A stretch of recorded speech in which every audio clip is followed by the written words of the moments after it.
Good morning and welcome to another stunning morning here in the African bush, where the mysteries of the night reveal themselves in footprints in the sand. In this case, fresh leopard tracks making their way along the road. Exciting prospects for another fantastic drive. My name is Jamie, the man behind the camera is Dave, and this is Safari Live. Ready.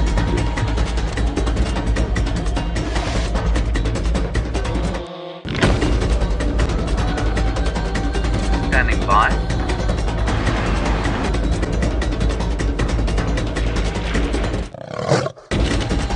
Five, 4, 3, 2, 1. You are live, you are live. And on a beautiful and crisp spring morning, we're going to be following up and seeing if we can't find where this young male leopard has gone. I'm relatively certain, for those of you who are familiar viewers, that these are the tracks of Sindile. Now, luckily for me, I'm not all on my own this morning, and Herbert has just arrived to help me track this leopard down. So without further ado, let us go and see what we can find. I'm going to loop around. I'm going to leave Herbert to follow directly on the tracks. And let's see what we can see.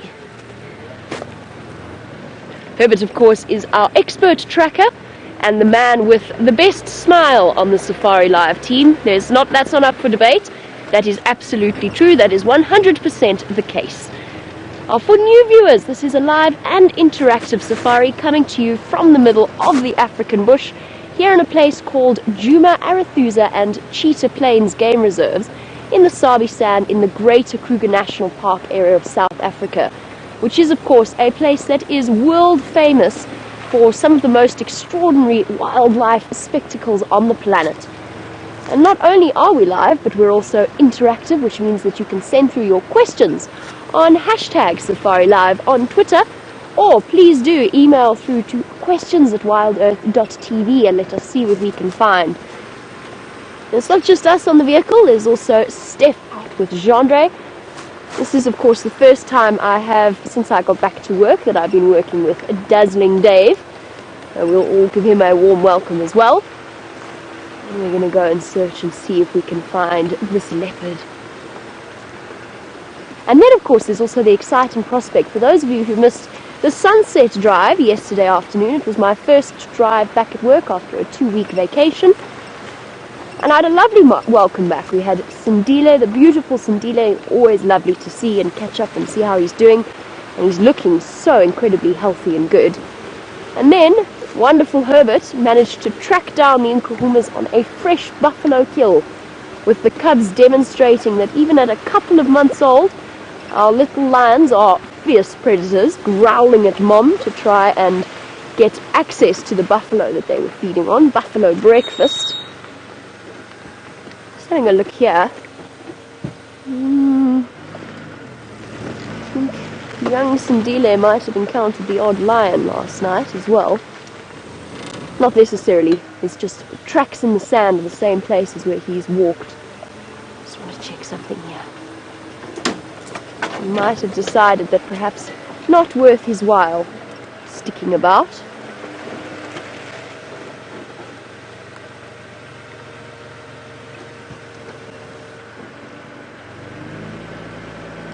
What happened here? Mystery tracks in the sand. Hold on a second. Let's see if we can figure this out. We started off our morning, speaking of tracking, we started off our morning looking at civet tracks on the breakfast table. Life out here is truly marvelous and a constant interaction with the different wildlife. I've just stopped for a moment to have a look at the scuffles in the ground. It's hyena, nothing else. I want to see what this particular hyena was up to. Except I'm so caught up in cables, I can't. Hold on one moment. And I'm stuck. Wendy, let me out. Thank you. Right, we'll unwrap myself here. My microphone's trying to take a walk. It's decided it doesn't want to be attached to me today, which is fair enough. So there's just something that was happening here. Little scuff marks, and I think what happened here is that a hyena came and picked up some predator's scat. My guess would be either leopard or lion, This hyena winded up and is kind of having a sniff, pushing the scat around, maybe even nibbling on it a bit. You can see where the scuff marks are from the tracks. The actual footprints are here. This is the hyena track. Now, hyenas are curious things by nature, and it seems as though this particular one just went to investigate. Oh no, I'm coming now. I just want to check something quickly. That's most unfortunate. Well, it was safe to say that it was lion scat, because the rest of it is here, safely squashed underneath one of my front tires, which, as you know, is never an ideal thing, because the scent of lion scat will stay with one for many, many days and hours to come. Dear, how terribly unfortunate. So myself and one lonesome hyena somewhere around this reserve now have come away smelling a little bit like lion scat. Oh well.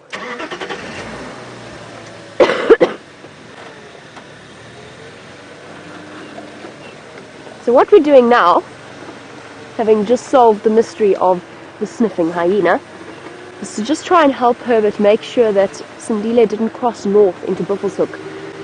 We're driving along the northern boundary of Djuma, and as we know, Sindile has not recently been prone to sitting still, which is perfectly normal for a young male leopard that is dispersing.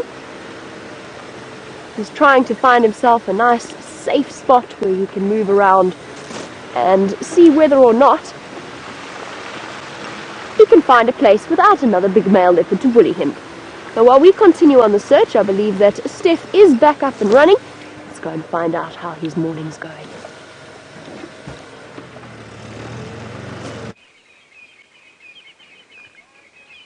Good morning, good morning. It is actually going alright, and I just want to wish you hello, basically. And from myself and Genre at least, we are standing here waiting for the sun to rise, and that's exactly what we want to do at the moment, is watch this beautiful sunrise. So Genre is back from leave, and for the first time back in the camera, so excuse any shakes, sudden movements, blurry vision. Excuse me fiddling over here, I've got to get these voices out of my head. There we go. Let's have a look at the sunrise. It's one of those things that's been so special over the last couple of days, is watching the sunrise through the bush. And with the mist yesterday, it's taken most of the dust out of the atmosphere, and that leads me to think that today is going to be one of those ultra bright sunrises. It's quite difficult to say for now. We've just got this yellow halo arriving there, you can see it over the bush. And of course that gives us the opportunity to listen to the bush around us while we're waiting for the sun to rise. I don't think it's too far now. It's going from that sort of peachy yellow color to what you're seeing there now. Bushes chorusing around us. We've got a couple of birds this morning. We heard some lions roaring from camp, but very far away, and there was a bushbuck calling at Gallagher Pan just before we set out this morning. But no luck there. I don't quite know what it was barking at. It just seemed to give two barks, this little bushbuck, and then it moved on.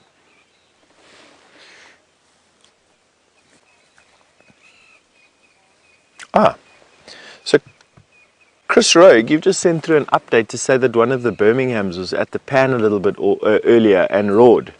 That's surprising, because either I was fast asleep for that, or my pillow was stuffed too tight around my head, because I didn't hear that at all. But thank you very much for that update. We're actually sitting on the road where his tracks come towards. We're on Twin Dams Road, and his tracks come all the way from the pan down Twin Dams Road, but looks like they turn off somewhere close to where we are now, heading off towards that hyena kill, or that buffalo kill that the Nkuhumas are on at the moment. So we're going to pickle our way through the bush in that direction as soon as we've seen the sun come up and crest through the trees, and hopefully we'll see a Birmingham in attendance on that buffalo. It seems like that's the direction he's been heading in. I'm sure he won't pass up the opportunity for a fresh meal.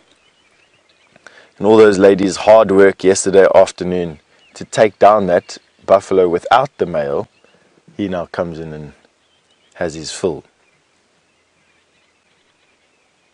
Doesn't seem fair, hey? Except when you look in the greater concept of things, and that male keeps other male lion away. He keeps them at bay, him and his 3 brothers.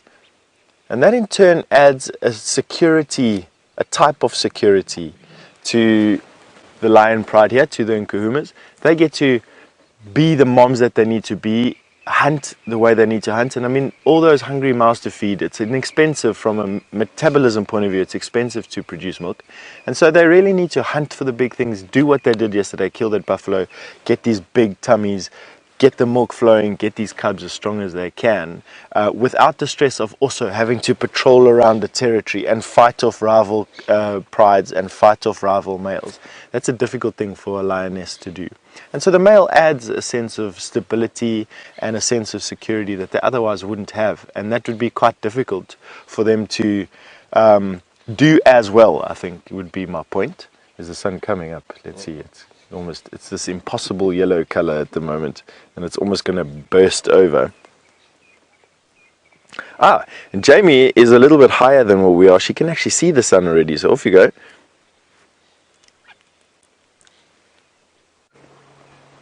Higher up indeed, and looking at the beautiful view and waiting for the warmth of the sun rays to chase away the last of the evening's chill. No sunset is the same, or indeed sunrise, as is the case now, because that's generally what happens in the morning here. And apparently we're looking forward to a solar eclipse at 11 a.m. this morning, or at least 11 a.m. our time, so that'll be something fascinating for us to witness. But the morning waits for no one, and apparently there are 2 female lions at the Djuma Dam, so we're going to head across there first before we make our way to their kill. Let's just wait a few more seconds in silence for the sun to peek out right over the top of the horizon.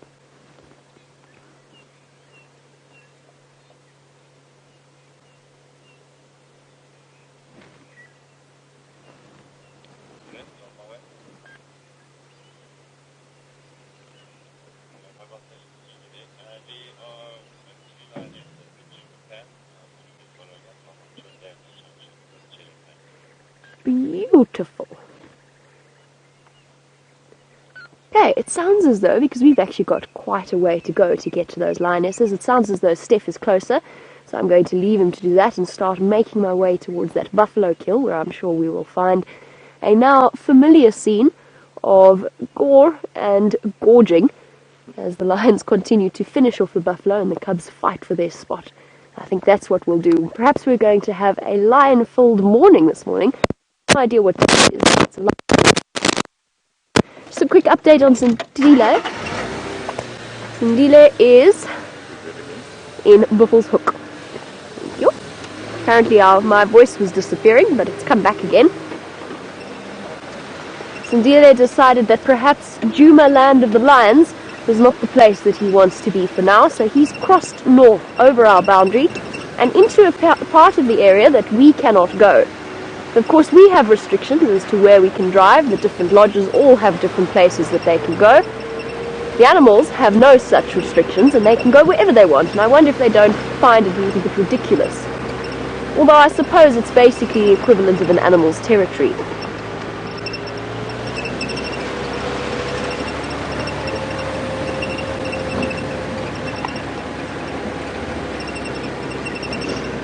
Good morning to Andrew in Vermont. Speaking of our various leopards, of course we haven't seen the lovely Queen Karula in days. I haven't seen the lovely Queen Karula in much longer than that, but that's because I've been away. And Andrew wants to know who is our favourite leopard. Whoa, that's a difficult one, Andrew. I feel like I'm going to get myself into trouble with various fan groups of various leopards. If I had to choose,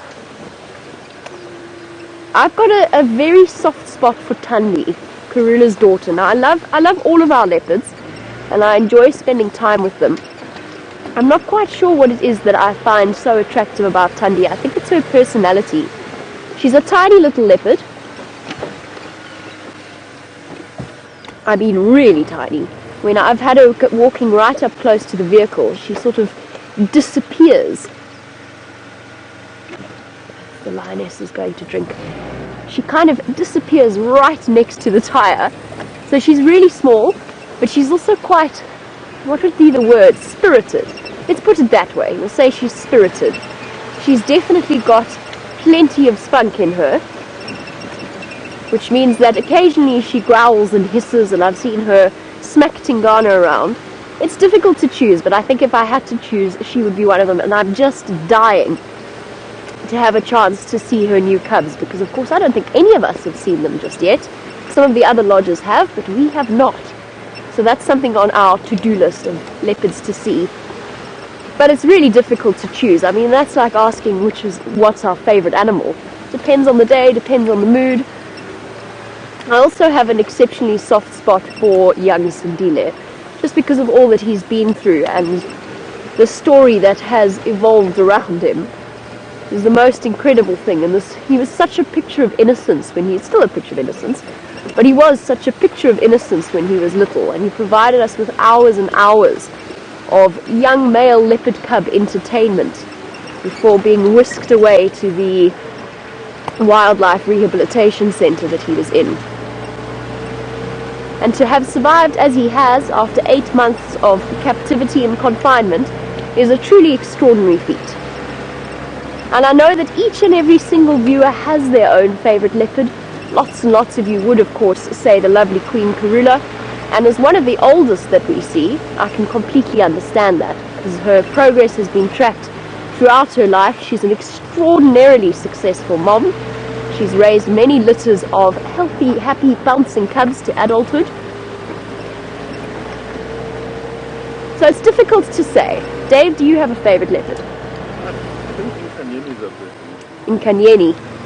So Dave is on Brent's team in that he thinks that Nkanyeni is right up there amongst his favorite leopards. I, of course, have not seen Nkanyeni, so I wouldn't know. I'm not in any way bitter about that at all, not one little bit. Okie dokie, well, since I said it's been a lion-filled morning, let us go across the step and find out how his search for those 2 lionesses is going, and whether or not they've started making their way back towards the buffalo kill.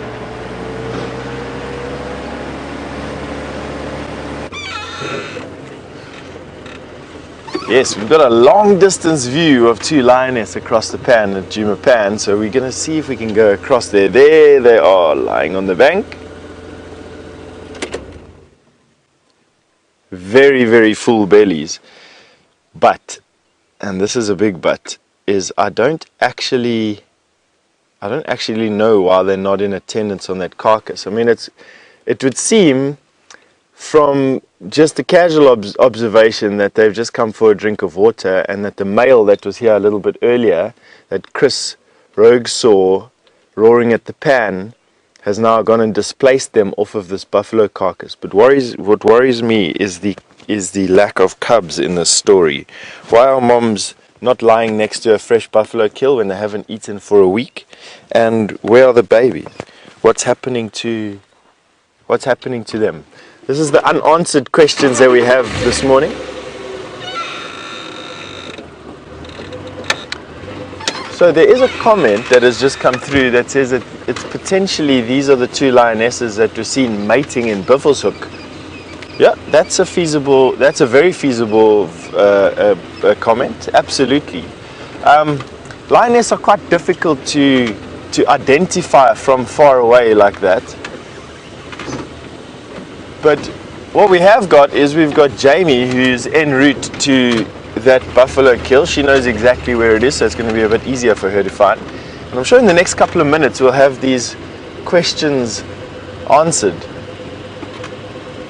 But in the meantime, I think let's just enjoy the sunrise on top of these ladies. I'm going to try and get underneath them. It's going to add a unique perspective. Not only is it massively intimidating to be next to these cats, but I'm expecting a excitement to trill through my spine by being underneath them. I'm seeing Jean-Ray looking at me with a big grin on his face, so he's obviously anticipating this as well. It is a unique thing to be underneath the lion, and a rarity in the history of human-lion interaction that it's not met with tooth and claw. Let's see if this lioness actually allows us to do that. No? Yes? They may allow us a unique silhouette against the sky in a couple of seconds. So get... Oh, you are full.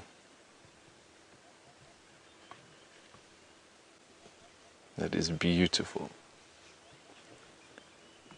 A lioness in her prime. So this is Amber Eyes, I'm fairly certain of it, and therefore one of James's favorites. And there's this lioness silhouetted against the sky here.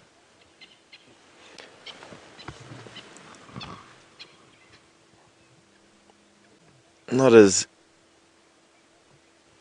crisp as I thought it was going to be, but then that's why I'm not a cameraman. Genre is trying his best to try and create the shot that I've predicted here. Doing a great job. I'm going to just move the sun, apparently that'll work.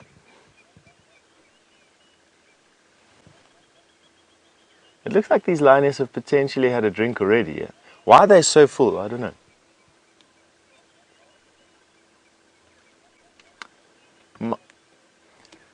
Michael, you've just asked at what point after mating will we be able to see signs that these ladies are pregnant?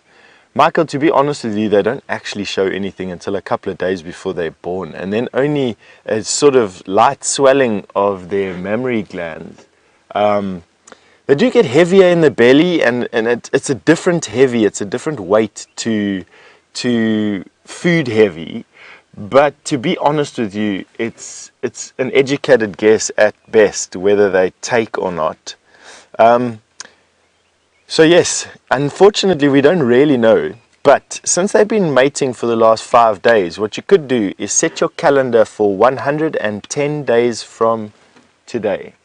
That is how long the gestation period of these mighty cats are. So set your calendar for 100 days from today, which will make it a bit easier.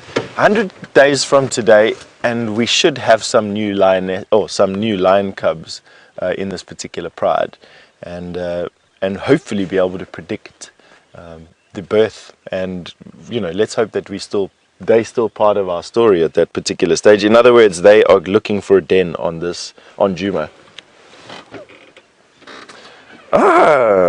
Christmas cubs. Louise kindly has projected the date forward already, and it looks like we're landing squarely around Christmas. And that's actually quite special, Christmas presents. So there we go. All wish for new cubs around Christmas. Maybe we're lucky, and the male that was busy mating with them managed to do what he's supposed to do. Right now, they've got a belly full of something. I presume that they've been visiting that buffalo carcass. I presume that they've come for a drink. However, they're just lying here looking at nothing at the moment. And I presume they're going to make their way back to the carcass. But there are some questions that are unanswered right now. Why are they not drinking? Why are they not lying at the carcass? They have no need to drink. And why are they not lying with their sisters and their cubs? What is happening at that carcass? I'm dying to know.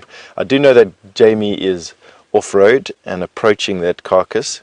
So for you, at least in the next couple of minutes, some, if not all of those questions will be answered. And I'm starting to turn a little green with envy. The wonder that is this Wild Earth product, is the Safari Life product, is that you get to do that.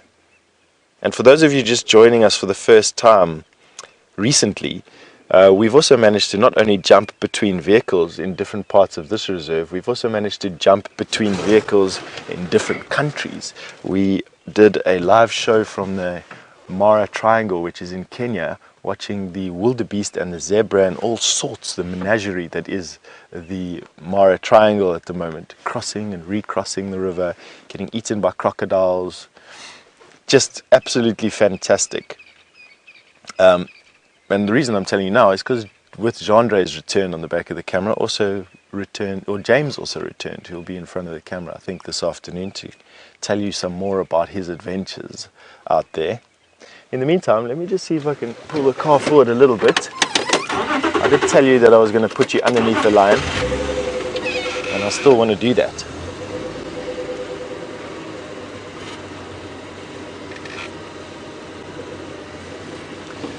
But Dark Knight, you've just asked me, when do lions usually mate? Do they have a season? Well, good morning first to you, Dark Knight, and secondly, yes, there seems to be an increase in cubs in the wet season. So for us, the wet season would be from December to about March, and there seems to be a correlation with the amount of cubs born during that time, and the season. I put it down to the fact that when they are being mated with, which is now in the dry season, the prey abundance is good. In other words, these cats are healthy. And because they're healthy, both the males and the females are more fertile. And I think that with less effort, more cubs get born.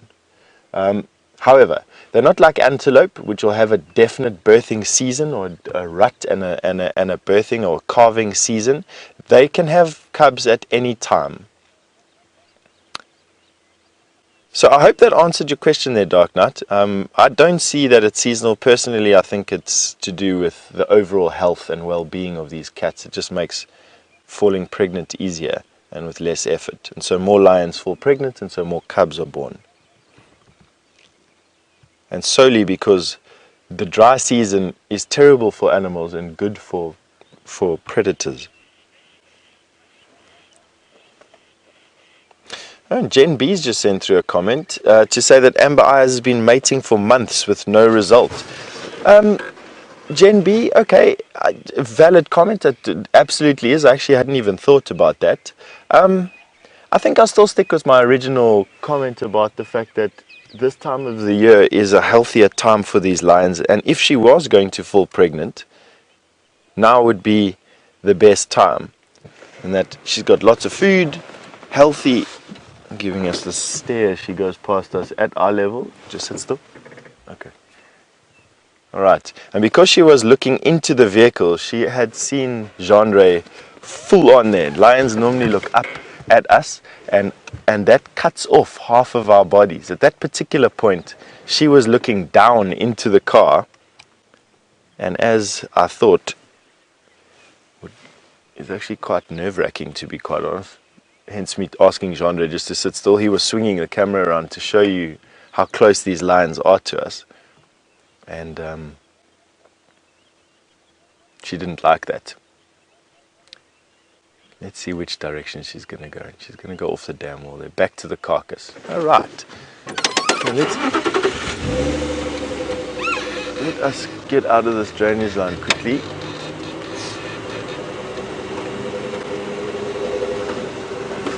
So yes, I think if she was going to fall pregnant, now would be the best time for her to actually fall pregnant.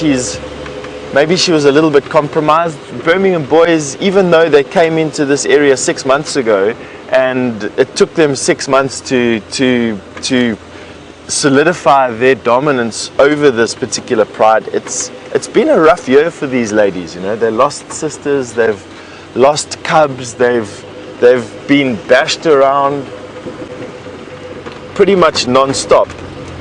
And so it's understandable that type of stress may have culminated in her being a little bit less fertile. That, and lioness can do a thing called pre-estrus, which is basically their bodies giving off many signals that they are coming into estrus, but they're not ovulating. And the reason for that is to give other males in the area, other potential males in the area, the chance to usurp once again this claim that the Birmingham boys laid over this particular pride. What are they doing? They're not coming out here. They are standing in the drainage line here, behind some sticks. You can just see them standing in the thicket in the center of your screen. There you go.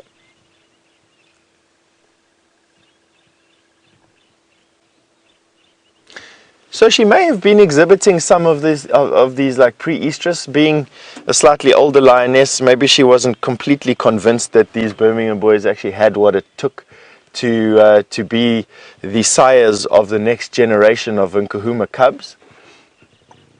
And it's completely feasible that, I mean, you can understand it. The Birmingham boys did come in here with a crash and a song, and although they seem to be magnificent now, they were quite young a year ago. They weren't exactly as old as what male lion coalitions tend to be in the Kruger National Park when they finally do take over a pride.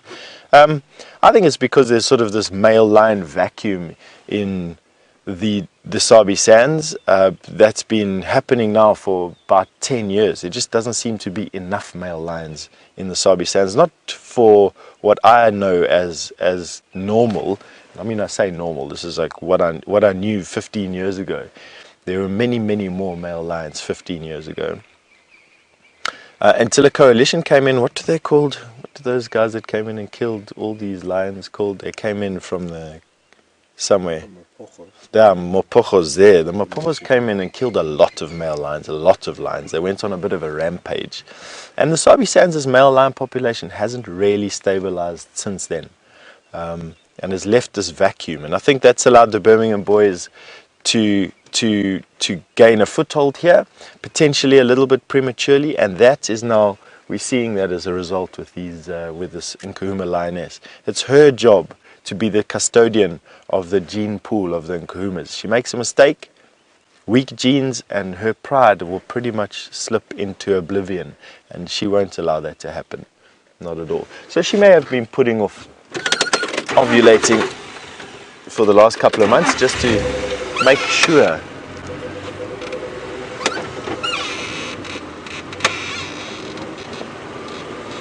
Cheryl, all the way from Oregon. Good morning, Cheryl. You've commented saying that could it be that Amber Eyes is infertile? Yes, it could actually be.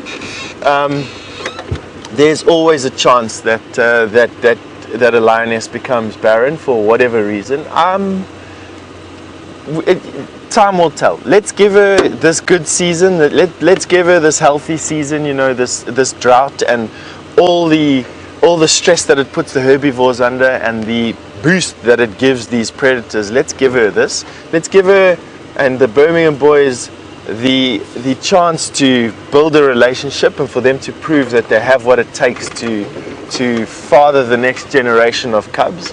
And then we'll decide on that. I'd like to think it's something a lot more pleasurable to think about. Right. Now, we've got these lioness walking in the drainage line here. I wonder if they're going to walk all the way down or if they're going to come up behind us at some point. Let's see here.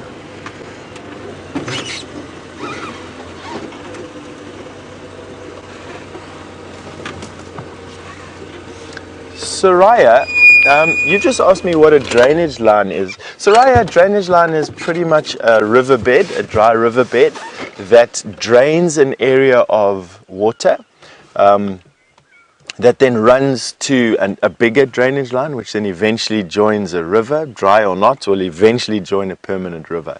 So a drainage line is basically like the fingers of a river. If you've ever seen a photograph of the Amazon basin or the Mississippi, you would see that the river itself, before it goes into the sea, is branches into many branches, and from branches into branchlets, and from branchlets into twigs. And right, sorry, excuse me, I've got a lioness walking across the top of my head. Soraya, and so basically a drainage line is one of these twiglets. And an area that it's a depression, a linear depression that drains an area of water, would be as I would describe it. And it could be best described, I suppose, in using different nouns as a creek or a riverbed. Yeah,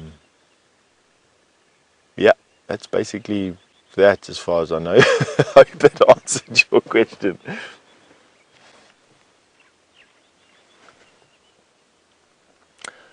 Alright, so we got these lionesses now walking on a game path here through these thickets inside this depression.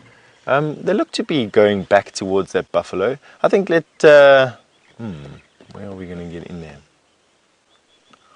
Alright, so Jamie has finally managed to get through the bush and is now sitting next to that dead buffalo from yesterday with the rest of the Nkuhuma sisterhood, and we're going to send you through there. I'm looking forward to understanding the questions.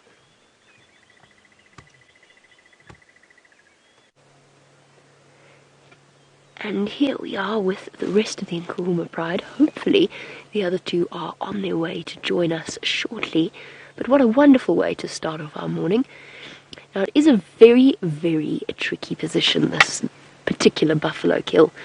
And as you can see, our view is not fantastic, but here we have two lionesses. And they're lovely little cubs. Oops, sorry, that was loud. Hello, Steph. Tucking in with serious relish.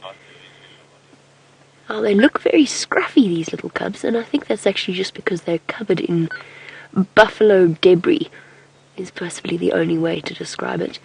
Last night, before we left, I sort of pointed out the fact that they hadn't yet opened the stomach of the buffalo, and I think that's happened at some point during the night, and the cubs have found themselves darkened by stomach contents.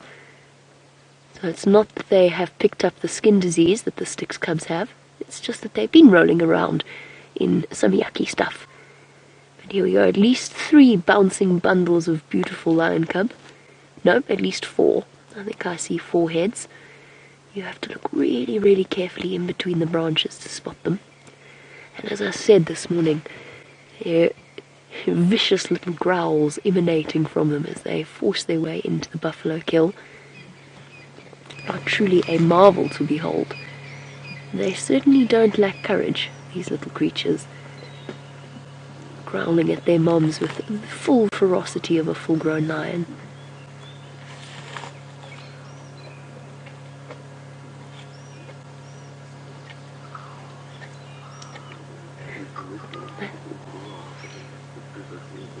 I think perhaps the noises that the cubs have made have become one of my favourite parts of any sighting that we've shared with them.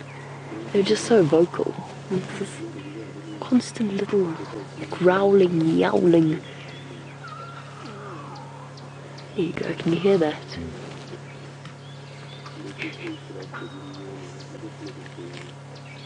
Little mini tantrums on an almost minute basis.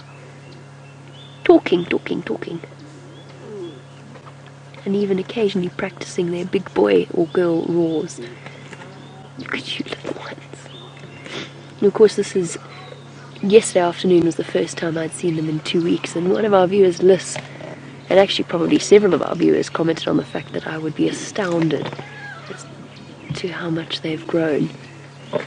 I'm not astounded, but I'm always a little bit sad to go away for a certain period of time, because you do miss out, and all of a sudden they're these big, well, I say big, they're much bigger than they were when I left. It's amazing the speed at which these lion cubs grow, and it's testament to the skill of the Nkuhumas that so far they've managed to provide for their brood in the most spectacular fashion.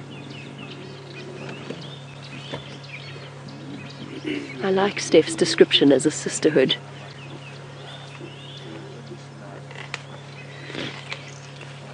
Andrew in Vermont, again a lovely question coming through from you. And good morning and welcome to the Sunrise Safari. Andrew would like to know if lions ever scare me. No, but I do have a healthy respect for them. So during the day we are of course the apex predator, but that being said, that knowledge does not always compute when you're on foot and all of a sudden the bushes start making sounds roughly equivalent to sort of 5 or so Harley Davidsons starting up at the same time. So a lion roar, or lion growl at least, is the kind of sound that will raise the hairs on the back of your neck and definitely get your heart racing. So yes, I suppose I'm not going to lie and be macho about it. yes, I suppose it is. I would say they've scared me before. Never in the vehicle so far. I've been very fortunate. I've had one or two moments where I've been staring at the lion and the lion's been staring at me, but I wouldn't call that fear. It's a very sort of basic, almost instinctive response to that look. And lions really do. I still don't buy into this whole theory that lions don't see people in cars. I think that they absolutely do. They recognize individuals. It's just that they don't feel threatened by us. Nighttime, of course, is a whole different ballgame, and that is when lions come into their own, and that is when human beings would be very wise to respect their space and their skill. Very wise, or alternately very dead. We do definitely try and avoid walking in the bush at night, and we've had a few experiences recently because they've been close to human habitation where they've glanced in the direction of people wandering about in a way that is not entirely comfortable. You don't need to be scared of the animals out here. Nothing here is out to attack you, but they do deserve a tremendous amount of respect. Our little cubs, as we spoke about before, are covered in buffalo stomach contents. There's no other way of putting it. In red, yes, the lions always discard stomach contents. So what often happens in situations where they've caught something small is they will consume it.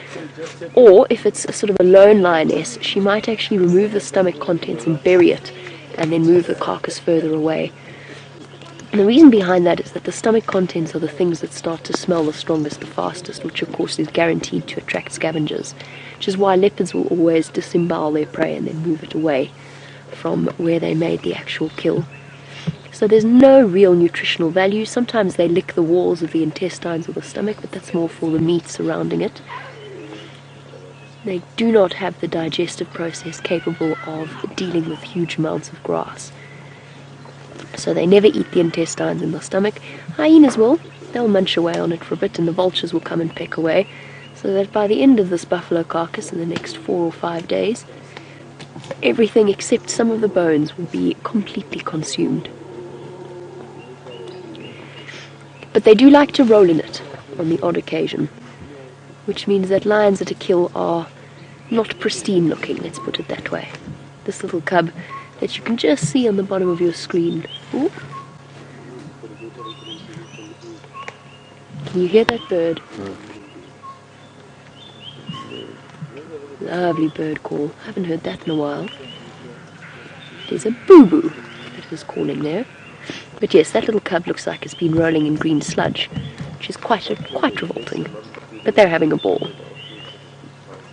And like all children, a little bit of muck is really not a problem. Look at that cub getting tucked in there. Contorting itself to get at the intercostal muscles of the ribs. Something that we chatted about yesterday, the fact that it's not easy to be a little lion cub with little jaws and little teeth to try and get and tear off pieces of meat. Oh! Yummy! Aren't you grubby looking?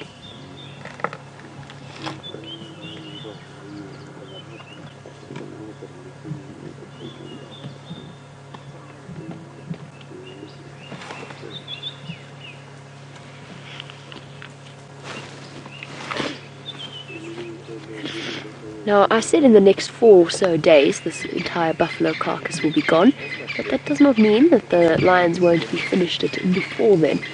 Bull, I honestly have no idea how big this buffalo was. I think it's a buffalo bull, which would have put it at between sort of, depending on his condition, maybe between 700 900 kilograms, which is over 1,000 pounds, which makes the fact that 3 Nkuhuma Lionesses took it down particularly impressive. But to be honest, it's very difficult to tell. It might also have been a slightly smaller buffalo, a female perhaps. I don't think it's a sub-adult. I think it is an adult buffalo. But because of the position that they're in, I haven't had a proper opportunity to see exactly how big their prey is. And it is an extraordinary feat. When you think about it, a lioness, maybe 150 kilograms, and that's being generous, although the Nkuhumas are not little ladies. They're particularly big lionesses. But one lioness weighing 150 kilograms, working with the rest of her pride to bring down something that is 5 5 times her weight. The potential for disaster is enormous, and yet it's something that they have to do every 3 days, or every 4 days, or wherever often it happens to be. Run that risk of serious injury or death, which of course is exactly what the risk that the buffalo runs as well.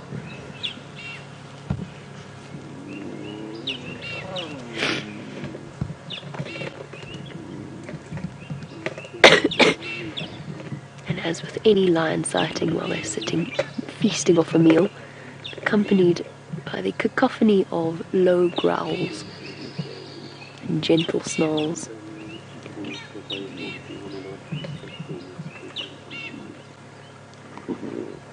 We're going to wait for our chance to acquire a better position in this particular sighting.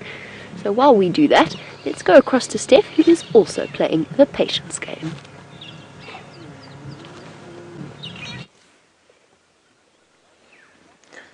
That's right, we are just playing a patience game. We've now hopscotched down the Mawati drainage line to see if the lioness don't carry on coming down, and they haven't passed us. And we are standing by. I mean, admittedly the bush around us is very thick, and they may have actually crossed up onto Twin Dams Road, which is what we're going to go and have a look at now.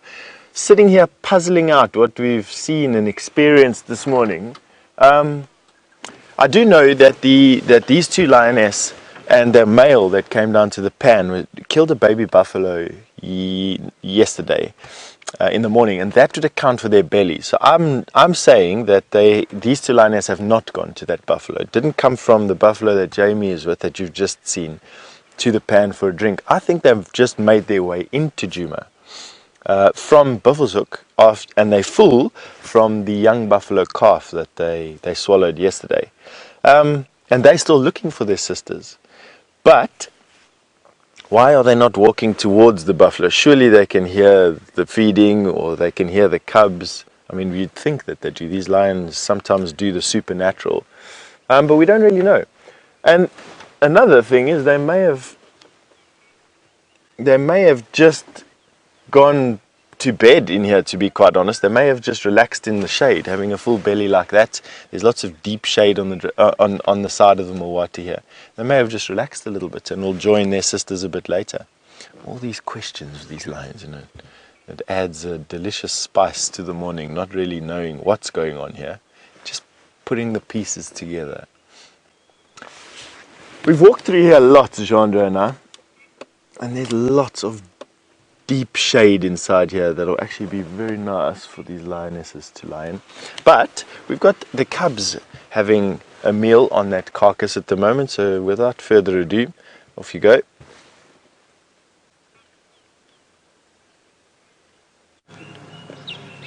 Now, wouldn't you love to know the secret lines of communication between the different lionesses? Because I strongly suspect that Amber Eyes and the young female that Steph had earlier know about this buffalo carcass, and yes, certainly they might have heard the deep growls that accompany feeding, or perhaps they don't know at all that this buffalo carcass is here, and they're just busy seeing if they can't find the rest of their pride by a combination of smell and then also just knowing the different areas that they move about in. Speaking of smell, of course, this position that Dave and myself is in comes with a gentle aroma of slowly rotting buffalo carcass. Not too bad yet. Wait, Dave. 2 days' time we're going to know all about it. I've been trying to work out what's happening with the rest of the lion cubs. And I think that the other cubs, the younger cubs, are actually slightly off away from us in this really, really dense vegetation in the drainage line.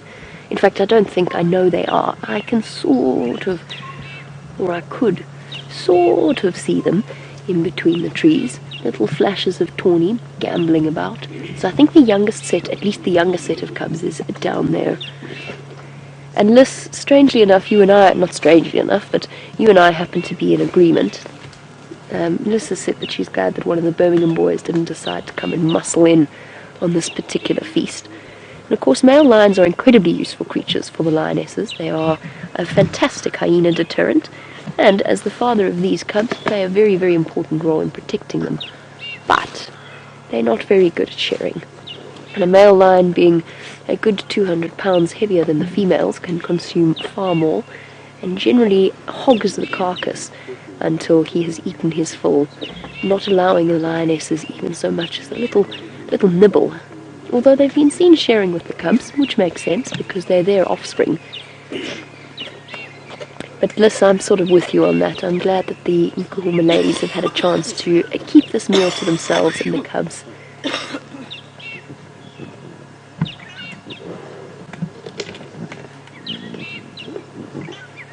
And that's a question that I've actually been wondering myself as we watch the sort of growling, snarling conflict that the lions go through every time they have a carcass. Mobile Paddy would like to know if the lionesses show any kind of favoritism in terms of feeding towards their own cubs. I was actually thinking about that yesterday because I made this sort of straight up assumption that the lioness that was feeding next to the cubs was the mom. And she might have been, but she might not have been. And I honestly don't know the answer. Is there any favoritism there? I just had a flash. Did you have a flash of cub? There you go. Well done, Dave. Oh, little one. Oh, they're still wonderful. Those little ones are still all wobbly and cute and adorable. They're not fierce predators just yet. Mobile Paddy, in answer to your question, I don't think so. That's just my assumption of the facts. But I honestly don't know if there's any favoritism towards different cubs.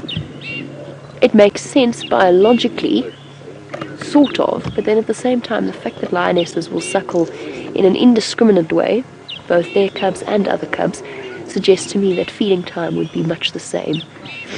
Basically, it's growl at everybody and all alike, and possibly batter the cub that gets a little bit too brave and too close. Lion meal times are not sedate family dinners where everybody sits around the table with a knife and fork. Although those of you with teenage boys, maybe siblings, perhaps you're more familiar with the style of competition over food.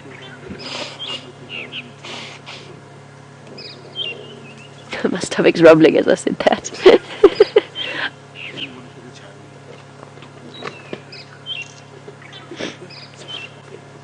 I said that these lionesses have to do this on a pretty much every 3 or 4 day basis. Kale wants to know how long they could go without food. Welcome, Kale, to the Sunrise Safari. The answer is quite a long time. You know, kind of like human beings. We can go, depending upon your size, 3 weeks without, the average human, about 3 weeks without food. Myself, probably about 3 hours, but there's a spectrum in between.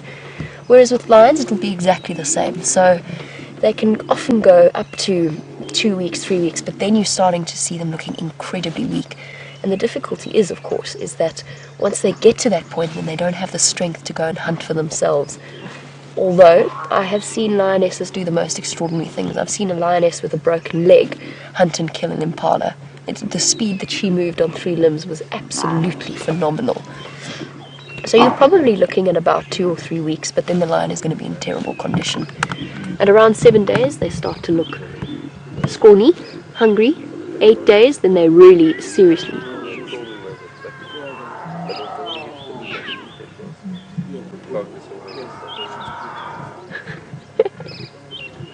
Such fierce sounds.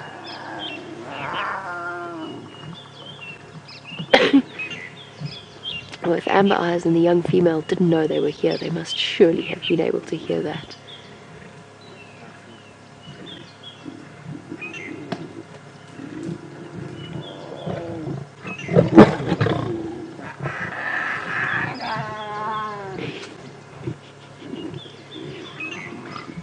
I don't know what is so innately amusing about the sounds that they make.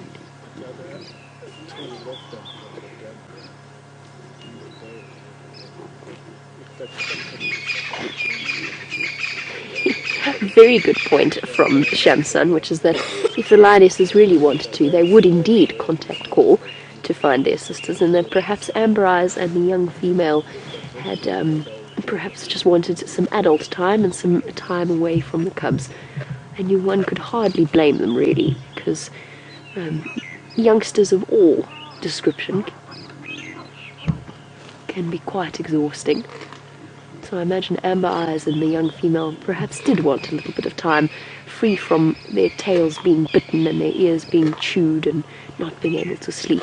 The mothers don't have that luxury, but Amber Eyes and the young female do. So yes, they could absolutely call. They probably will when they get a little bit closer, unless they know already about this kill.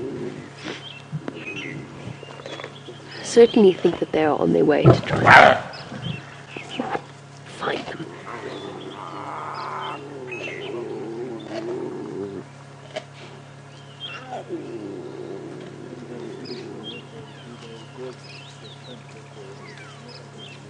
Natural instincts coming into play. Now, speaking of our other lionesses and their progress in terms of finding and rejoining their sisters, let's go and see how Steph's patience game has played out.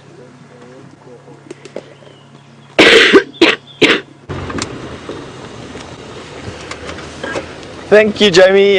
Not much of a patience game on my side, unfortunately. I got bored of waiting for them to come down the river, and I think that they've either crossed out onto Twin Dams Road or they're lying up in the shade, I think. So if their tracks don't come out on Twin Dams, I think they've taken a bit of a rest, lying up with one another, being sisters, and are just enjoying that buffalo busy digesting in their tummies. And I suppose having had a week's worth of mating attentions from a male, also just taking some time out. So if they don't come out on Twin Dams, I think my prognosis would be that they are lying somewhere in the shade here, and they'll come out later on today, potentially joining their sisters on that buffalo carcass. There's a very, very good chance that they do that. And yes, just to finish off a point that Jamie made, they will use contact calls to contact one another. The lioness pride as a unit will want to stick together. They won't want to split, and there are not that many lioness in this particular pride that it's necessary for them to split across their territory just yet. I think the very reason that we have these lioness on this morning is because of this need to come together. So if tracks don't come out here, and this is where we lost them, this is where I just want to keep a weather eye open over here, see what's going on. More and more bits and pieces of the puzzle of this morning are falling into place. That was alarm calling when we walked to our vehicles this morning. No doubt was calling at these lioness. I thought that they'd be called, or the bushbuck was calling at Sept, who, when we left him last night, being a young male leopard, when we left him last night, he was pointed directly at the Djuma pan on Aubrey's Road, about 2 miles or so from the pan itself, and you know, one of the two sources of water that he could have gone to. But yes, as so often happened, you know, what you think is then. Well, our signal's jumpy here, so we're going to put you back through to Jamie and finish up later. Well, Steph's signal may be jumpy, but so are our little lion cubs. And in a wonderful turn of affairs, the third mother came up with her bundle of little cubs in tow. So there are now bundles of cubs wandering about, playing with each other. And we've just got to hope that, oh, look at you. It's one of the youngest ones with the little spots still all over its face. We've just got to hope that they decide to move more into the open at some point. Nevertheless, a scene of familial contentment, sort of.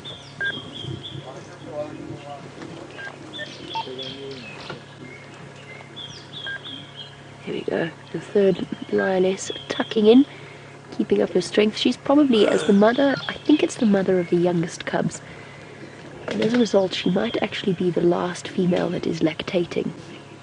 So all of the cubs will have a chance to feed from her, but it does mean that her body is under considerable stress in terms of resources. Not for too much longer though. Even the youngest of the Nkuhuma cubs are approaching the age where they will no longer get to suckle. It's just flashes of little tails and ears and... oh, exhausting work eating a buffalo.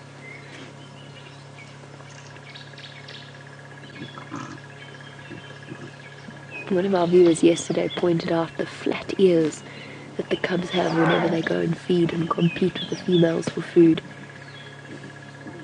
It's amazing how that instinct immediately plays out, even at such a young age.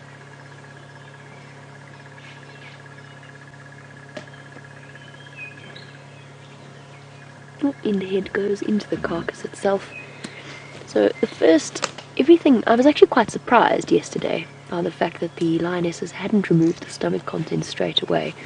Generally, the first parts of a buffalo carcass to be eaten are the livers, the heart, the kidney, the lungs, the most nutritious parts of that, and the easiest to eat in terms of being a lion and getting to the meat. But yesterday they'd only nibbled away a little bit around the backside of the buffalo. Perhaps just it was easier to get in there. But now all of that is gone, and they have to really content themselves with the hard jobs of peeling back the skin and then getting to the meat underneath. But a buffalo carcass like this will keep the lionesses, even if the other two join them, well fed for at least 2, maybe 3 days. So worth the risk in terms of hunting it down. Oops, some sisterly snarling.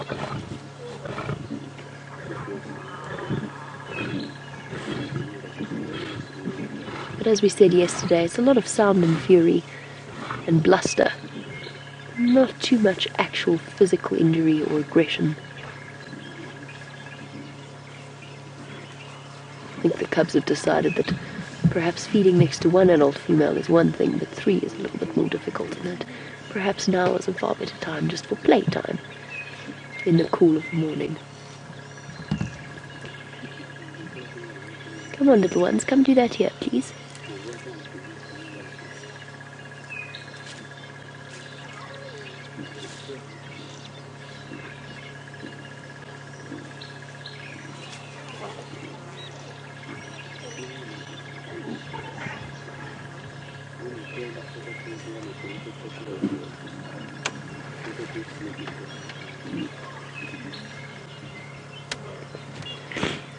Now, the one marvelous thing about these live safaris is that we basically get to spend an unprecedented amount of time with the lions and the cubs and the characters of the various animals. And Kathy, who has been watching in Tennessee, says that she's noticed that there are some cubs that seem more aggressive than others of a similar age, and was wondering if they would go on to be more assertive personalities when they get older. Kathy, I'm a very firm believer, particularly with all animals, but it's particularly so with the big cats, that each one has their own distinctive personality. And yes, I definitely think that some are more assertive than others from birth. They start to develop and display those characteristics. I also think, though, there's a good chance that some of them are males. I mean, I know that some of these cubs are males. That might also explain that slightly extra level of aggression. But we've got to be careful of making assumptions like that. It might just be that that particular aggressive cub is feeling very hungry, and therefore is being more assertive than it might otherwise be. So they're difficult assumptions to make, and it's sort of better and better, or we'll get to know them better and better as time goes on. But I would not be surprised at all if we see developing little personalities from each of the cubs and get to know them individually, although they're getting very difficult to recognize. Can I distract us from this lion sighting for one moment? Let me see, please stay. I found a spider on Brent's shuka that he very kindly left for me in case I got cold. As a leg blanket. You see it there, Dave? Just, yeah. He's so tiny. Wait, don't go away. Don't go away. Oh, get my hat out of the way. One very tiny but actually very beautiful spider. Oh, we're going down that way now. Now we've acquired a lovely little... Oh, now I've acquired a lovely little friend. Where are you going? Don't go down my sleeve, please. That would not be... Oh. I'm going to try and move my new friend to a slightly more convenient spot, and while I do that, let's go and have a look at the little antelope that Steph has found.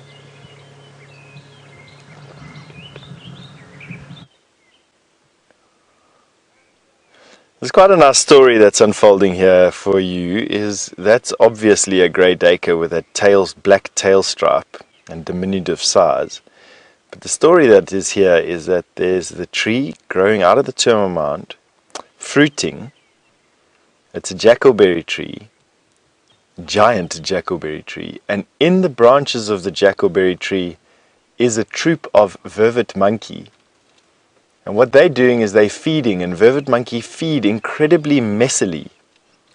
And the husks and the discarded pips of the jackalberry are falling onto the floor, and the grey Duiker is eating those husks and pips. And that's the story. It's how the grey Duiker is utilizing the messy habits of the monkey to feed itself today on the fruits of the jackalberry tree. There's a monkey there on the knobthorn just to the right of the tree.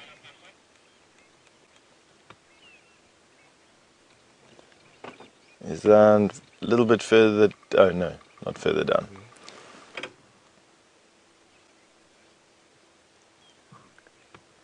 Come down.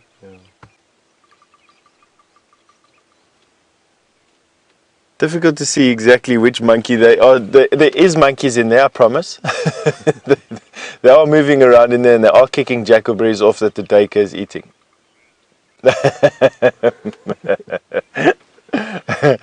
We'll see them now. Let me go a little bit closer for you. There's one. No. As we've moved up, I think they've gone to go now eat at the back end of the tree there.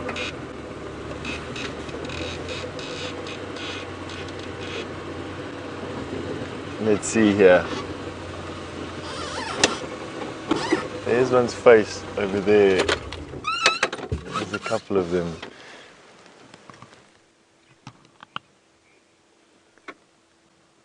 Inside there, up in the top of the screen. There we go, there's one. Told you there were monkeys.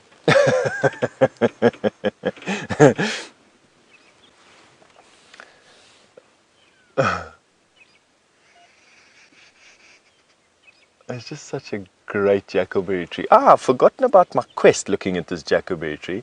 Its twin, or not twin, its brother, the weeping boerbean. We were on a quest for finding one that was fruiting about a week ago.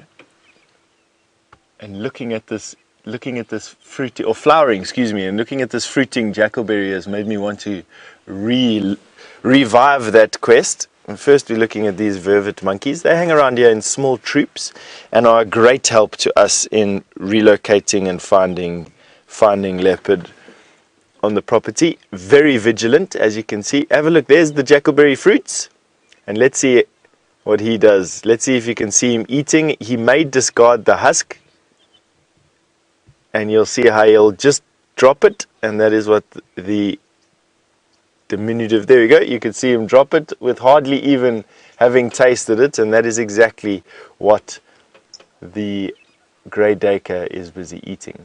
And in actual fact, where this tree gets its name from, the jackalberry, it's not uncommon to find jackal in some areas also feeding on the discarded fruit from monkeys. There, dropped another one. You can see it literally is raining fruit down, and would be an absolutely fantastic source of nourishment for that grey Duiker, and for these monkeys in actual fact. There, stretching.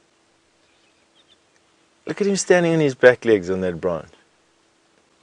Oh, he's resting his back against the twig, that's why.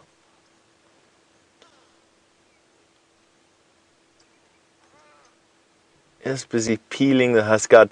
The fruit itself tastes quite bready. It's a mealy type of fruit. We can actually eat it. It's not dangerous for humans to eat, but it doesn't taste very nice. James, I think, has eaten one or two of this season's crop, and there's perhaps a way of selecting the right jackalberry. Perhaps the easier thing to do would be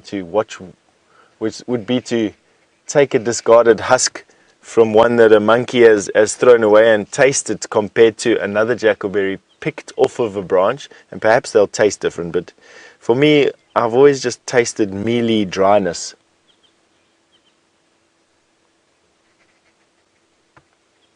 Almost prune-like actually in how it tastes, or date-like actually is probably the better way of putting it. Tastes like a date. This is fantastically blue sky behind that monkey at the moment.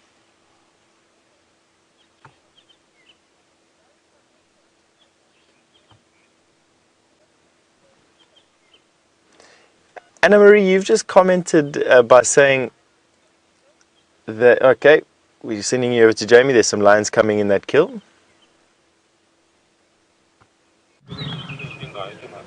And here we have the arrival of Amber Eyes. She's found them at last. Coming in from, I have to say, the completely unexpected direction, which is further to the south of where we are. Hello, gorgeous. You know, oh, she's got a very full stomach.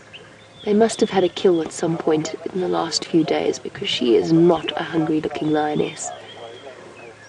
Now, we spoke about favourite leopards and the fact that it's very difficult to choose.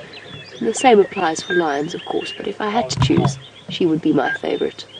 I absolutely adore Amber Eyes. And whenever there seems to be action, Amber Eyes is right in the thick of it. Now, let's see how this interaction goes and the reunion with her sisters and their cubs. Oh, she's gorgeous.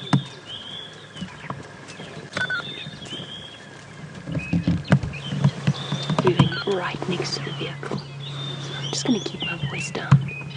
There's always a slight tentativeness in her approach. She doesn't know which lions, I mean, she will know that her sisters are here, but she doesn't know what else is around. So she is going to approach with a degree of care, giving us a beautiful view of that ridge that runs along the top of her head and down the back of her neck, particularly prominent in Amber Eyes. And I see her scar has started to disappear on her shoulder. What's there, girl? Here comes the young lioness. And joining in.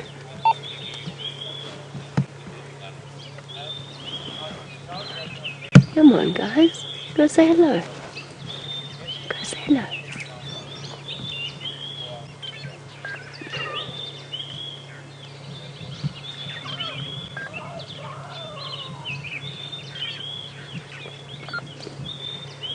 Amber Eyes called Amber Eyes because she's got amber eyes, and we're very inventive when it comes to naming things. We definitely step right out of the box, but she does have the most glorious eye, sort of orangey eye colour. Christy, yes, I think when she does have cubs, there is a very good chance that she's going to pass that amber-eyed gene on to them. I'm not sure exactly whether or not it is a recessive gene, or perhaps there is an alternative explanation. It's obviously genetic. One thing I can tell you is that I've recently come from the reserve that I used to work at. I actually didn't spend much time looking at the eye colour of the lions there while I was working there. It's something that I've only started to notice properly since I started working at Safari Life. Oh, fair enough. A joyous greeting indeed, as she lay down in the shade to rest and recover from her very full belly. Sorry, but the one thing I did notice is that the amber eyes, on that particular reserve where I used to work, there's lots and lots of lions with amber eyes. So it's clearly genetic. It might even be area-based. But I've got a few pictures of the lions there that are very brown-eyed, similar to amber eyes. So yes, I think she could well pass that gene on. You might even see it in some of the little cubs, even that aren't hers, as they start to grow older. Just having a snuffle around. What we get? You do know there's a big buffalo over there, girl? Or are you just too full to be terribly bothered?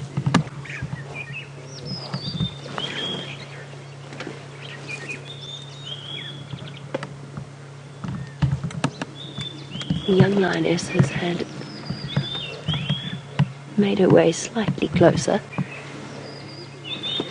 But still not a full reunion just yet. Instead going back towards Amber Eyes. Something's happened around there. She's having a jolly good sniff. interested in whatever's going on. While Steph was discussing Amber Eyes and the fact that she hasn't had cubs yet, and of course neither is the young female, though for the young female that's to be expected because it's her first few estrus cycles of her life. A strange thought struck me, and I have no idea if this is the case, it's just a thought, that perhaps it makes sense to have some lionesses in estrus whilst others have young cubs. We know that lionesses synchronize their estrus cycle to some degree, but perhaps it makes sense to have young cubs and a couple, maybe 1 or 2 females in the pride, to mate with the males and keep them distracted. Oh, who's there? Who's there? Auntie Amber Eyes. Go say hello. Cute.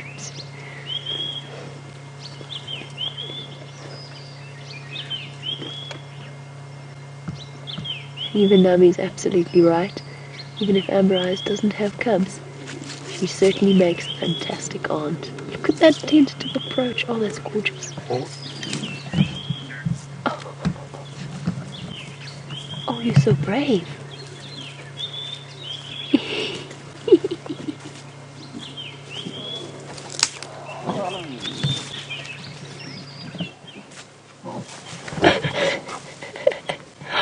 Oh, you are a big brave lioness. Are those cubs quite scary?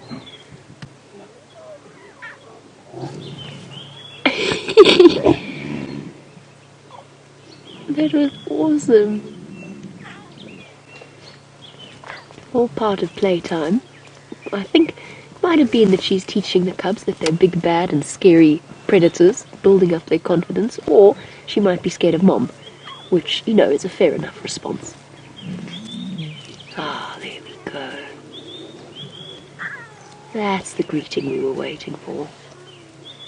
And the cubs, emboldened by the presence of Mom, going to say hello.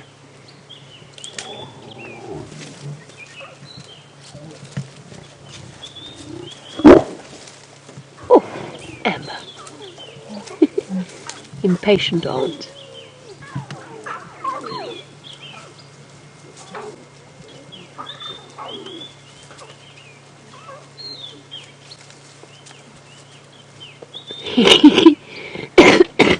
Excuse me.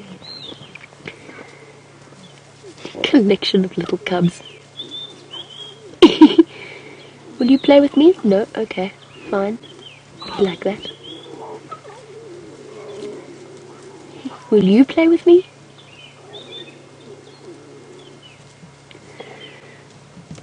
It's amazing how every kind of vocalization that we get from the lionesses is immediately met by a cacophony of sounds from the little cubs.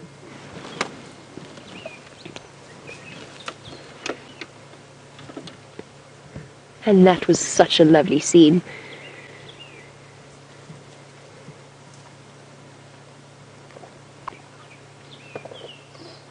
Oh, no. It's wonderful to see you again, Auntie Amber Eyes and Auntie Young Female, who definitely needs a name, because Auntie Young Female doesn't sound particularly good. But it's not quite enough to distract them from the prospect of a buffalo breakfast. Within the lioness's pride, you generally don't have a massive hierarchy, although often hunts are initiated, or movement is initiated by some of the older females. We do have a question, because I've said that Amber Eyes is always in the thick of the action, whether or not she is in fact the leader of the pride, or sort of the matriarch of the pride. And David, in Napa, lovely to have you on board. I wouldn't say that. She's not the oldest female. The oldest female is apparently the sort of the mother of all of the Nkuhuma females. She's one of the ones with young cubs. She's the mom of the middle set of cubs, unless I'm very much mistaken. She's the oldest and most experienced. But certainly, what we were talking about with animal characters, certainly I think that Amber Eyes is particularly... Oh, giving us a phlegm and grimace there. I don't know if she's a particularly bold lioness or particularly aggressive lioness. So whilst I wouldn't say she's the leader, she certainly is one of the members of the pride that takes a great deal of initiative. And the reason she responded like that to the cub earlier, she growled at it, is because she's on edge. She's been mating for the last few days, even though she has managed to have some food. She's probably been, whenever a lioness mates, or any of the big cats, their aggression levels are seriously hyped up. Of course, every time they mate, they turn around and they bash the male, and he gets cross and she gets cross. And if she's been sharing a kill with male lions, she might also be more on edge. So it'll just take her some time to readjust to the squalling, squabbling cubs.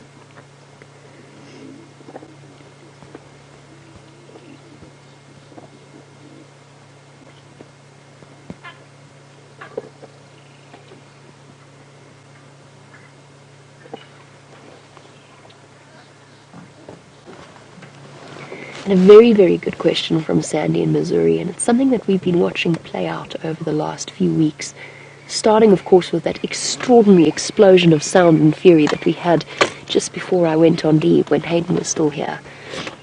So Sandy's confused about the male lions and their personalities because they're dominant over the lionesses, but we've seen recently the lionesses ganging up on the males and the males backing off and backing away.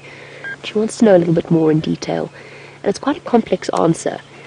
So what often happens with lionesses and their cubs is that their fuses are particularly short. They feel very protective over the little cubs, and that means that they explode out in a very aggressive manner very quickly.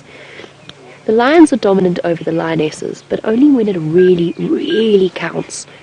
And that means when there is a lioness in estrus or when there is food. Beyond that, if they put a toe out of line and the lionesses respond aggressively, it's not worth being injured by a ball of fury, and whilst the lionesses are smaller and less dominant, they are more than capable of inflicting some relatively serious injuries if they want to. So for the most part, with all predators, they try and avoid injury, and they try and avoid things escalating to the point of really using teeth and claws to the maximum. And as a result, I think that's why often the male lions back off unless it is something particularly that they feel strongly about fighting for, which inevitably with male lions is food and females.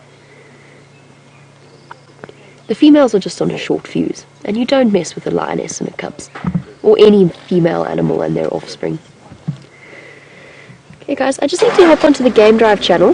There are other vehicles that want to come through into the sighting. We've had a wonderful reunion, but I think it might be time for us to go. So while we do that and we have a quick chat on the Game Drive channel, let's head across to Sept.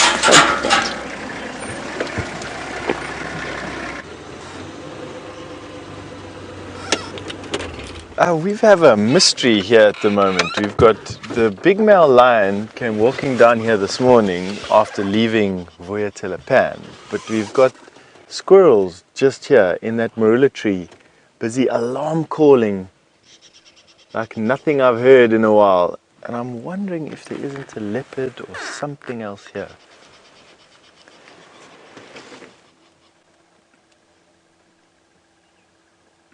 Look at that southern tree squirrel. This particular squirrel is not giving an alarm call, but the one on the other side of the tree is. I want to see if we can see them. I don't quite know what has flown in here. There could be it's probably a bird of prey, but you never quite know with these things, you know. There could be a leopard hiding around over here as easily as there could be a pale chanting goshawk or something, or a dark chanting goshawk here. Or this male lion in actual fact. So I think it does warrant a closer inspection. Let's see what type of tracks that we have over here, or what we can see. And if nothing else, it will allow us a nice view of an alarm calling squirrel, which is so often what Brent uses and what we all use. Where is this squirrel?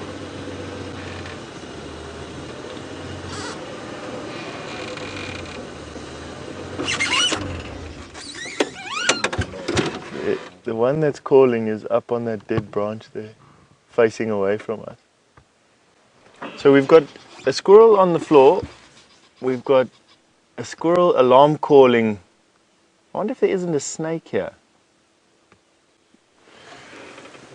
Go down, down, down there in the center, yeah. There you can see that little body vibrating with the strength of his alarm call. Shame. Something's really upset him.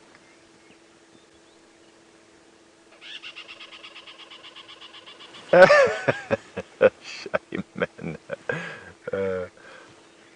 I know, I have...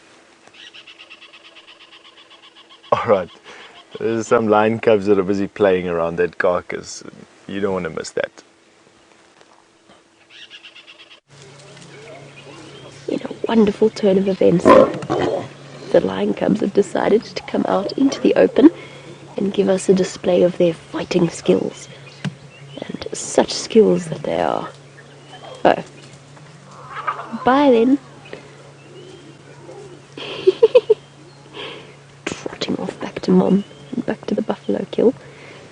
We've still got one little one. Making the little niggling sounds that they so often do. Oh, look at how fluffy it is. Sorry. I know that was a very girly thing to comment on, but I couldn't help myself. Oh, here comes Amber. Treated with much respect from the little cub. Didn't even dare swatting at her. And of course, back to the young lioness, who's decided to plop herself right down next to the vehicle, just behind a tambuti tree. Oh, exhausted. Okay, contented, full bellies. They found their sisters and the niggling cubs, and they've got this perfect patch of shade, which happens to be right next to the vehicle. Oh, one bold little cub coming over to investigate on. Ooh. Message received loud and clear. Amber Eyes, you're not in a good mood this morning, huh? It's okay. The cubs have other things to occupy themselves with.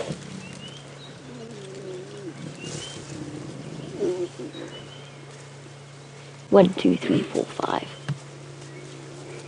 Stunning. Must be the 5 oldest cubs. There is a very noticeable difference. Absolutely wonderful. I think Amber Eyes is just cross because it's been a long mating period. Her tolerance is waning thin. Look at you, you mucky creature. You've got breakfast all over your face. Now, where are you going? Going adventuring.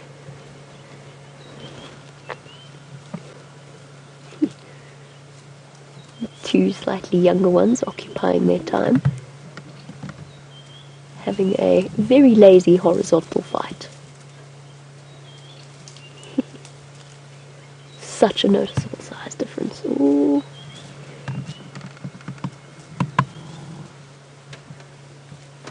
Goodness. Let's keep our movements nice and slow. The cubs have now put the vehicle between us and Mom. Oh, when did you get there? What an interesting surprise you are. I didn't even see you sneaking around the back, you sneaky little thing. Did you climb under the car? Look at you. Your dirty face. This is absolutely awesome. And Dave, just make sure you know sudden movements. We spoke about the lionesses' fuses being a little bit short. We've seen what they do to the males. I don't feel quite as resilient as a male lion, and I would prefer not to experience that aspect of their personality. Oh, cute. Where are you going? There's another adult. She must have gone around the back. Okay. That's a much more comfortable situation to be in. There's lions coming out of the woodwork everywhere.